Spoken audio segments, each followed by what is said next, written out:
Seorang supir truk di Palembang mengalami 7 luka tusuk setelah diserang segerombolan preman di kawasan Keramasan, Kertapati.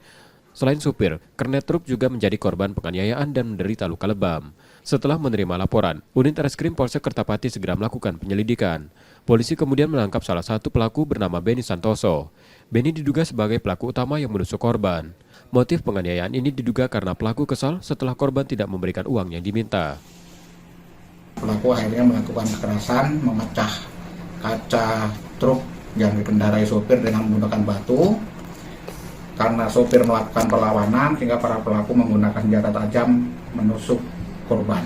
Korban ditusuk berapa tusukan? Ada 7 tusukan dan beberapa memar pada bagian tubuhnya. Tapi korban selamat.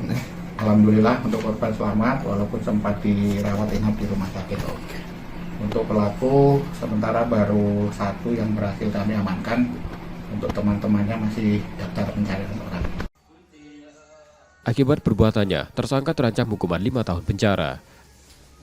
Yudi Kiswanto, Kompas TV, Palembang, Sumatera Selatan.